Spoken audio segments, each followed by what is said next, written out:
Good morning, everybody. Thank you for joining me on Plastic Models by a Regular Dude Mobile Edition. Just touching base really quick. This can be really short. As you can see, I am outside today.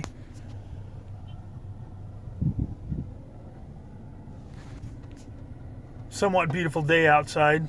Weather is very pleasant. Going to enjoy it while I can since it's supposed to get blazing hot next week.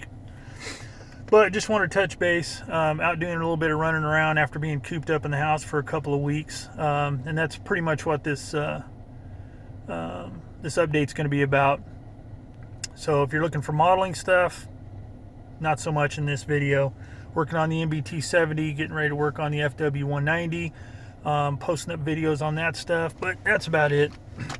But just wanted to let everybody know, a couple of people had asked what exactly was up with my recent illness and hospitalization.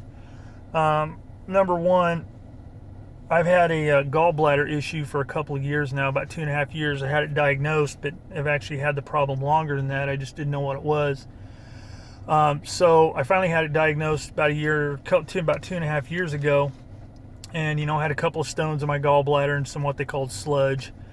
And he said it wasn't really that big of a concern, and they like to avoid removing the gallbladder when possible. And, me being a layperson and not a doctor, I'm like, all right, that's cool. And he said, let's just wait and see what happens. Well, the things that happen aren't great. So problems off and on over that time period from when I had it diagnosed. And, on discomfort, sometimes just excruciating pain. And, so had to look into getting it taken care of, and I was going to finally tell them, let's take this junk out of here and just be done with it. So a real quick understanding that I have of how it works is you build up stones in your gallbladder via cholesterol, and not necessarily because you have high cholesterol, because everybody has cholesterol, or they should.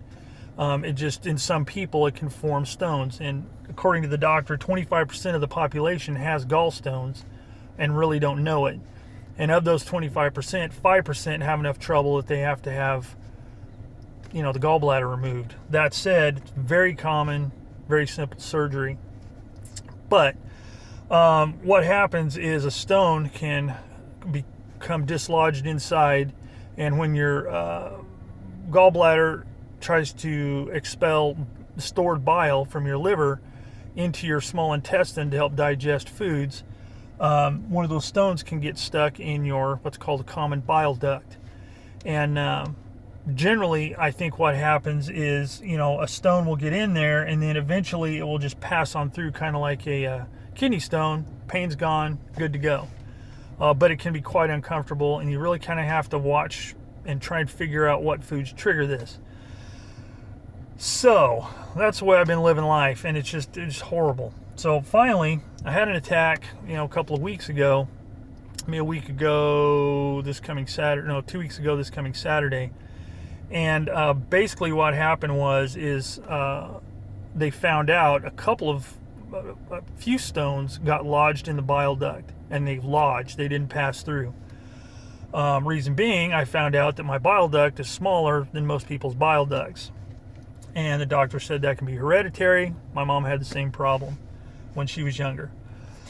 So what happens is the bile backs up and gets into your liver and starts messing up your liver. So your liver enzymes are all messed up. Liver function is wrong. It creates havoc and eventually causes jaundice. And that was the clincher for me. So I went to the urgent care here in town. They checked it out, and they said, dude, you need to get in right away. Put me in the hospital, I was dehydrated, put me on, saline solution to get me rehydrated, started poking me full of holes, doing tests, and sure enough, that was the problem. My liver was screwing up. So with the stones lodged, the first thing they had to do was run a scope down my throat, introscopy, I think they call it. It's a scope they run down through your throat, into your stomach, into your small intestine, and then they go into that bile duct with a tool and remove the stones. That was step number one before we could get on to the gallbladder removal. So they did that. it didn't work here in town. So they had to ship me. For those not familiar with the geography of California, the out of the country people, 2 hours south of where I live is Los Angeles, and they have a big center there, and they have a really great gastrointestinal department in Kaiser Permanente, which is the health organization I use through my insurance. So they sent me down there, poked me full of holes again, doing blood tests and everything else, and basically when I got down there, which was can't even remember, the days all run together. That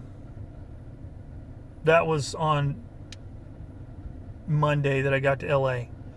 So they said, look, we're booked. We're not going to be able to do the surgery on Tuesday because we're just backed up with customers, patients.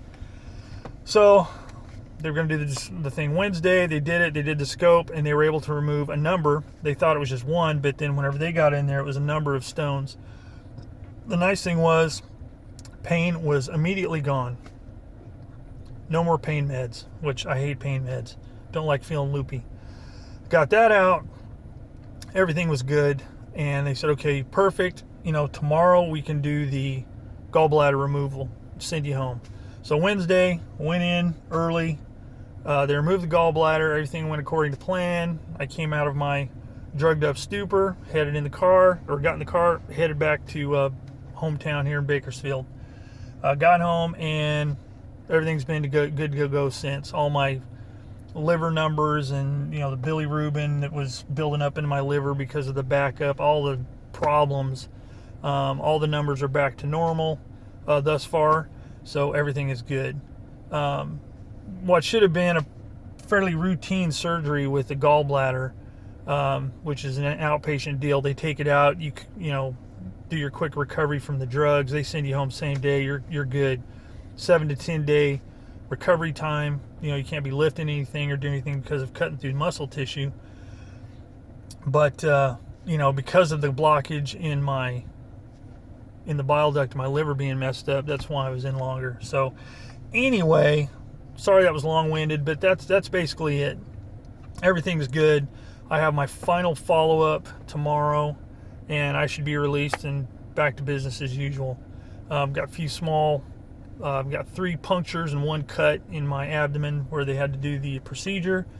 But for the most part, other than, being kind of sore on the upper incision where they actually do, pull the gallbladder out, it's been great. And the really nice thing is I can actually sit down and eat now and not have to worry, is this going to keep me up all night again? So anyway, that's it. Hopefully it was a little bit informative about the old gallbladder, because it can turn into a painful and somewhat serious situation, because if you're to let the liver go, that could create serious problems, and you get an infection in the bile duct, and that's not good. So anyway, that's it. Everything's pretty much back to normal. I should be released tomorrow and be back to work on Monday or Tuesday, and just back to business as usual. So, for all the well wishes on my channel and on Google Plus and Facebook and whatever else, all the well wishers, telling me, wishing me a speedy recovery and stuff. Thanks a lot. I really appreciate it. It's nice to know people care. My family has been just like totally awesome. My wife, man, she is just Florence Nightingale and a half. Really taking care of me, and just, taking care of me more than I really need. But she's epic. She's the best, most awesome wife in the whole world. The rest of you married guys, sorry, but I got the best. So anyway, everything's pretty much back to normal. One bit of advice: if you ever get diagnosed with kidney stone or gallstones, and they just kind of want to, let's see what happens, I would really suggest against it. I know it's good to have it, and doctors recommend keeping it if you can, but to me, it seems like it's pretty much inevitable that it's going to happen at some point, and you really don't want to go through it. And generally, at least here in the U.S., I don't know about healthcare in other parts of the world, but if you have this problem, and there's some doctors like, well, let's rip it out. There's others like, man, it's like, if they won't take it out, then get a second opinion and say, look, I know people have had problems. Take this thing out. Don't want to suffer with it. Okay, that's my advice to you. That's my medical advice. Amateur medical advice. I don't take any responsibility for any problems you might have, because I am not a professional, but I have lived it. So anyway, that's it, guys. Just a real quick mobile update for you this week. Not much in the modeling news, but just wanted to tell you about, since some people had asked, let you know what happened, and that's it. So all is good in the world, and I'm going to end this video, go home, and work on the Dragon MBT-70 model kit that I got from one of my pals in Sweden. So anyway, that's it, guys. Take care. Thanks for watching. If you have any questions, comments, want to tell me you never want to hear this kind of stuff again, just write it in the comments below, and I'll respond as quickly as I can. As always, thanks for joining me here on Plastic Models by a Regular Dude Mobile Edition, and I will see you all later.